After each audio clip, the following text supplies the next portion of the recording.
사람은 죽을 날이 가까워질수록 지나온 삶을 돌아보게 됩니다. 그런데 믿음의 사람은 지나온 삶뿐 아니라 미래를 바라보고 미래를 준비해 나갑니다. 야곱은 숨을 거두기 직전에 12아들을 그들의 분량대로 축복하며 미래를 알렸습니다. 하나님의 사람 다윗도 마찬가지였습니다. 지나온 인생의 삶을 하나님께 감사드리며 먼 미래와 영원한 소망을 바라봅니다. 그런데 다윗이 바라본 미래의 소망은 놀랍게도 우리를 향한 소망이었고 우리를 향한 격려였습니다. 다윗은 생애 말기에 자녀들과 다음 세대들을 위해서 유언을 남깁니다. 이때 다윗은 자신의 영혼의 깊은 곳에 담아두고 있었던 것을 말해줍니다. 먼저 자신을 보잘것없는 어린 목동에서 하나님께로부터 높이 세움받은 자로 말합니다. 그러면서 여호와의 영이 함께하여 말씀을 받은 자로 자신을 소개하며 하나님께 예언으로 받은 어떤 한 이상적인 왕에 대한 이야기를 합니다. 이 왕은 분명 다윗은 아니었습니다. 이 왕은 곧 예수님이셨습니다. 오늘 말씀을 통해서 깨닫는 것 몇 가지를 나누겠습니다. 첫째, 내가 누구인지 아는 사람은 행복합니다.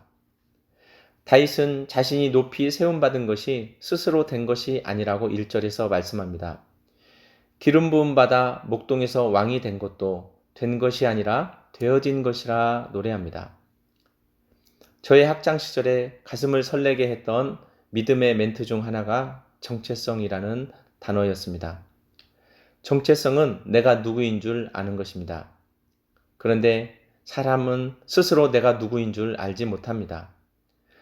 우리가 부모를 알 때에 나의 시작을 알 수 있습니다. 우리의 정체성 역시 마찬가지입니다. 하나님을 알 때에 내가 누구인지 알 수 있는 것입니다. 사무엘하 17장 34절 이하를 보면 사자나 곰 앞에서 다윗의 용맹함이 나오는데 이때 다윗은 여호와께서 나와 함께 하셨기 때문이었다고 말합니다. 다윗은 나와 함께 하신 하나님이 어떤 분이신지 알고 살아갔다는 것입니다. 즉 내가 믿는 하나님이 어떤 분이신지를 명확히 알고 있었다는 것입니다. 그러니 다윗은 창세기 1장과 2장에서 내가 믿는 하나님이 창조주이신 것을 알았습니다. 다윗이 믿는 하나님은 창조주이셨습니다. 전능하신 하나님이셨습니다. 절대자이셨습니다. 내가 믿는 하나님이 어떤 분이신가를 아니 창세기 2장 7절의 말씀대로 자신이 흙이요 먼지에서 왔음을 알게 됩니다. 내가 믿는 하나님이 어떤 분이신지를 알고 살아가는 사람은 세상을 보는 눈이 달라집니다. 인생은 창세기 1장과 2장을 어떻게 알고 있느냐에 따라 결정되는 것입니다. 두 번째, 성령으로 생각하고 말할 수 있는 사람은 행복합니다. 2절에서 다윗은 자신을 여호와의 영과 소통하는 자로 소개합니다. 하나님께서 아담을 창조하실 때에 그 코에 생기를 불어넣으심으로 살아있는 영적 존재가 되게 하셨습니다. 그래서 에덴 동산의 아담은 하나님의 영으로 충만한 삶을 살았지만 범죄한 이후에 영의 눈이 어두워져서 육체로 살아갔습니다. 예수님이 십자가에 못 박혀 죽으시자 제자들은 두려웠고 낭망되었습니다. 제자들에게 가르쳐 주셨고 이루어가라 하신 하나님 나라는 끝난 것 같았습니다. 그런데 요한복음 20장에 부활 후 제자들에게 하나님 나라를 누려갈 비밀을 예수님은 말씀해 주셨습니다. 에덴 동산에서 아담의 코에 숨을 불어넣어 영적인 존재가 되게 하셨던 창조주 예수님께서 부활하신 후 제자들에게 숨을 내쉬며 이르시되 성령을 받으라 하셨습니다. 하나님은 기도하는 자에게 성령을 부어주십니다. 오순절의 120명의 제자들은 말씀 안에서 오로지 기도에 힘썼고 성령을 받았습니다. 성령은 오늘날도 사모하며 부르짖어 기도하는 자에게 서서히 그리고 인격적으로 임하여 오십니다. 다윗은 죽음이 임박한 순간에도 자신이 하나님의 영에 감동되어 살았음을 돌아봅니다. 내 안에 이유를 알 수 없는 기쁨이 있다는 것, 문제에 매이지 않고 감사할 수 있다는 것은 성령 받은 사람만이 누릴 수 있는 특권인 것입니다.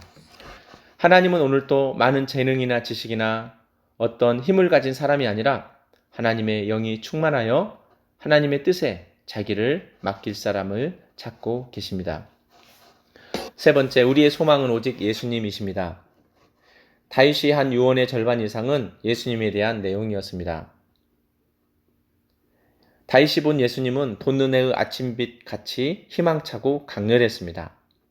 비 내린 후에 광선처럼 맑고 선명했습니다. 땅에서 움이 돋는 새풀처럼 새 생명의 역사였습니다. 그리고 다윗의 집은 믿는 성도는 이러한 예수님의 은혜를 영원히 누리게 될 것이라 말합니다. 믿는 자에게 모든 구원과 모든 소원을 이루실 것이라 노래합니다. 믿음의 사람은 미래를 바라봅니다. 우리의 미래는 예수님 안에서 완전합니다. 그러니 오늘 내 삶의 현실 때문에 울고 웃지 않습니다. 그러나 믿음 없는 사람은 늘 현실에 매여 하나님께서 내 삶에 열어놓으신 완전한 미래를 보지 못합니다. 그래서 염려하고 두려워하고 근심합니다. 그러나 믿음 안에서 소망을 발견한 사람은 흔들리지 않고 앞으로 담대하게 나아갑니다. 사도행전 3장 6절에서 베드로는 나면서부터 안전뱅이 된 사람을 향하여 이렇게 말했습니다. 은과 금은 내게 없거니와 내게 있는 이것을 내게 주노니 나사렛 예수 그리스도의 이름으로 일어나 걸으라. 예수를 믿는 사람은, 예수 그리스도의 이름을 가진 사람은 어떤 어려움 속에서도 일어나 걷게 될 것입니다. 고통에서 일어나게 될 것입니다. 기적이 일어나게 될 것입니다. 오늘 말씀의 결론을 맺습니다. 다윗은 내가 누구인지를 알았고 성령의 사람으로 천년 후에 오실 예수님을 소망하게 되었습니다. 그리고 예수 그리스도의 이름을 가진 자였습니다. 저와 여러분이 다윗과 같이 예수님을 소유한 사람들이 될 수 있기 바랍니다. 그래서 하나님께서 허락하신 청년의 때를 힘차게 살아갈 수 있기를 바랍니다.